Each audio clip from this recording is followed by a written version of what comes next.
everyone. Welcome to Morning Laziness.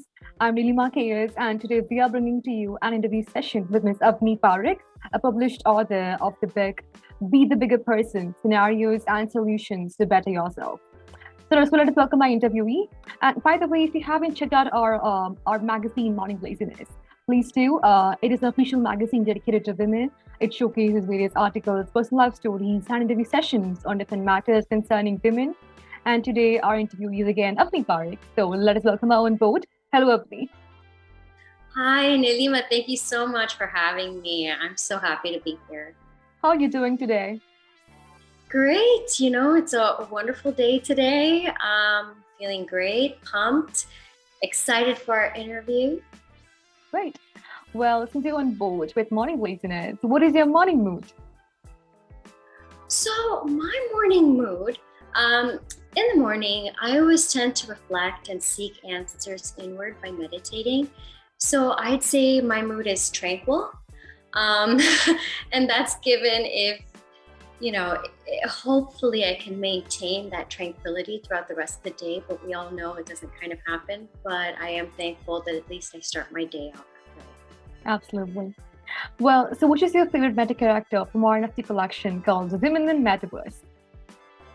So I have to tell you, I love how Morning Laziness is all about empowering women and doing the same with its NFT collection, Women in Metaverse. Each character is unique in its own way. However, the character that most resonates with me is the chill at home woman in Metaverse. I feel like I can relate to her because I enjoy doing the same thing. Right. Well, so how do you normally begin your day? Well, from the moment I wake up, which is before the crack of dawn, and anyone who has cats would understand this. But my goal is to be as productive as possible. I begin by writing a to-do list. Then I check my emails, I complete writing tasks, and clean the house. My main goal is to make sure I accomplish at least 2 small tasks and 2 big tasks a day. Right. Now, as a published author, which part of the day do you dedicate towards the writing? My goodness, I actually write all day, every day, because when I'm not writing books, I am also writing for corporations and other small businesses and entrepreneurs for whatever their needs are. But under ideal circumstances, I prefer to write in the evening. I find that the energy is calmer at night, and so is my mind. Right. Nights are the best time to read books and write books. I enjoy journaling at night, and then it's a great way to pull out all the thoughts, all those thoughts you had like the entire during the entire course of the day, to just put them down and then make your mind free of all these things. Yes, absolutely. Totally agree with you. Right. Well, so currently, are you working on any new manuscript? I'm so glad you asked that question.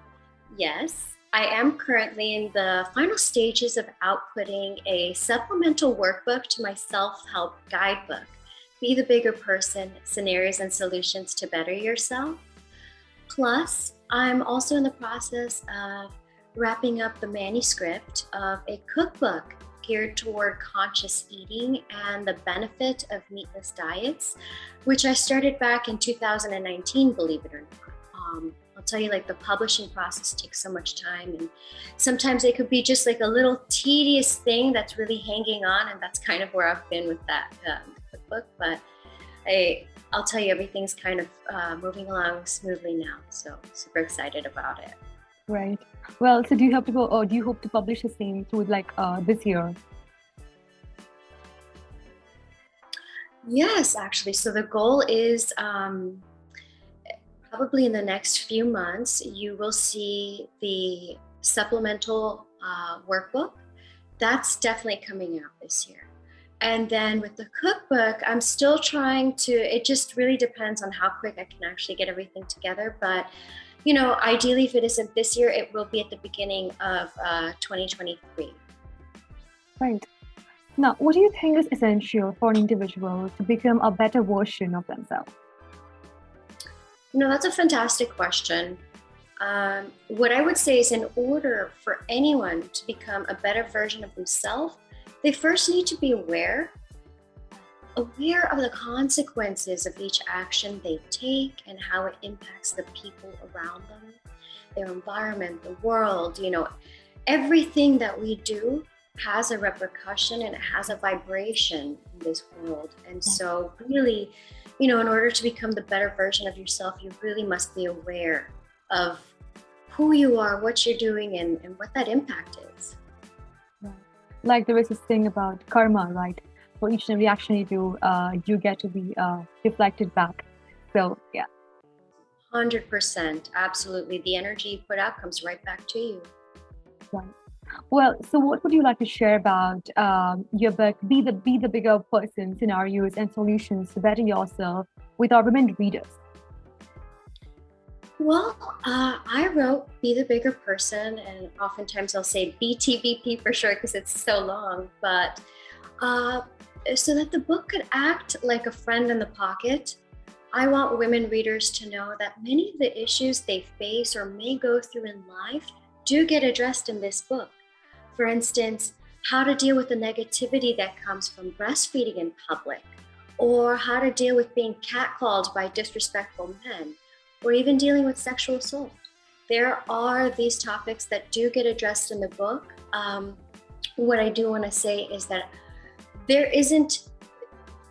each scenario does not offer, a Bible worth of information. What it does is it provides you with a quick snippet, a positive affirmations and takeaways to truly help you when negativity is kind of overtaking your mind and clarity.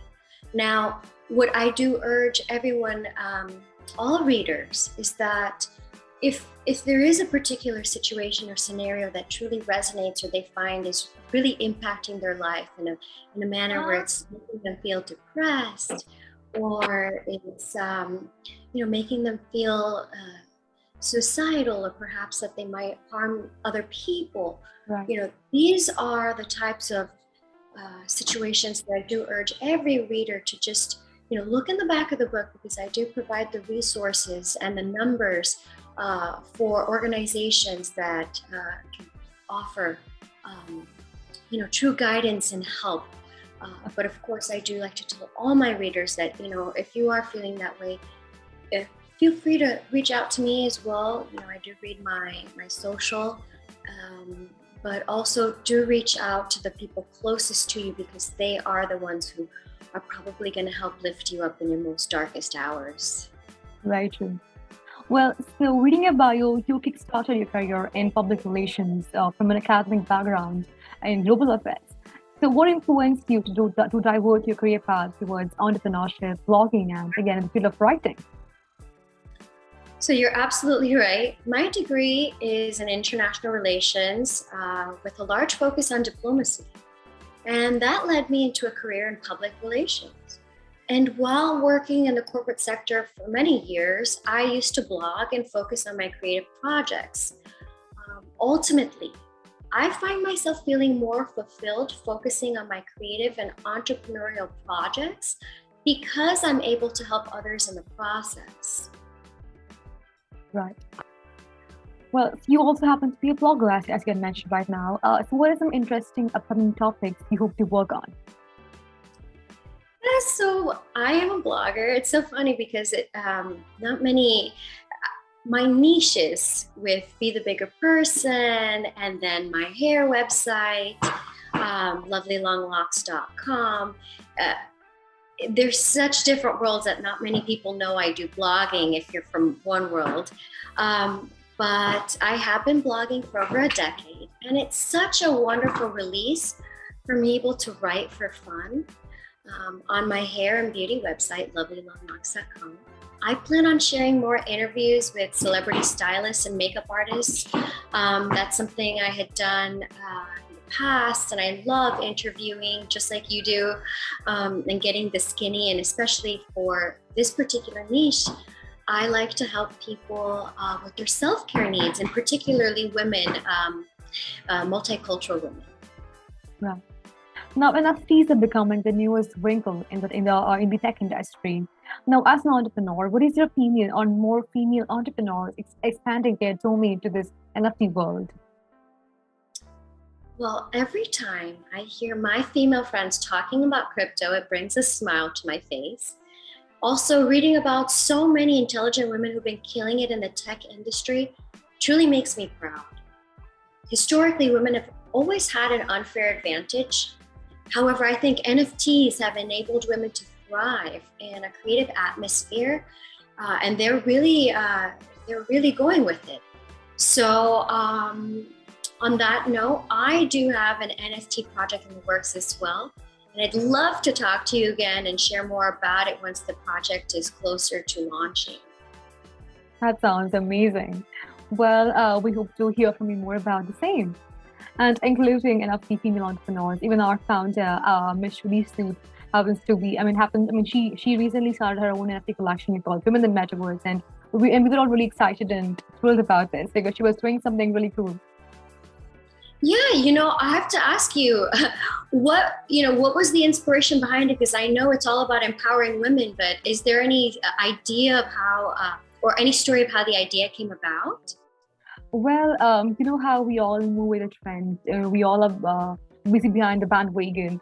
NFT was something which was coming up lately, and she wanted to do something in that same sphere, representing women, empowering them. Like all her life, she had been doing that with the magazine, publishing stories about women. So why not in NFT world? So she thought about that and finally reached here. So yeah. I love it. I'm really happy to hear about that. Honestly, it warmed my heart. That's great. Well, now, lastly, what do you think this world needs the most? Whoa. Well, I'll tell you in one word: peace. And while I don't think I need to elaborate further, what I will say is this: it is up to us as human beings to create the peace we want to see in this world. And it's only through our collective consciousness will we be able to achieve it. And I invite each and every person to find a solution that will help our planet and society continue to thrive. In my own way, I am doing just that, trying to bring peace and goodwill into this world. Absolutely. And during a time like this, when the war conflicts are all around the world, peace is something which we can all hope for and long for, after all. Yes, absolutely. And I think the more we think it and the more we actually do things to work in its favor, we can hopefully counterbalance energetically the negativity that we're all kind of feeling across the globe right now. Absolutely. Well, so on that note, we come to the end of this interview session. Thank you so much, Ms. Avni Parekh, for joining us today. We truly appreciate your time. And we had a great time hearing from you more about your manuscripts and your stories about entrepreneurship and blogging. Well, thank you, audience, too. Thank you, guys. And I wanted to say, be the bigger person. That's great. Well, thank you and have a nice day.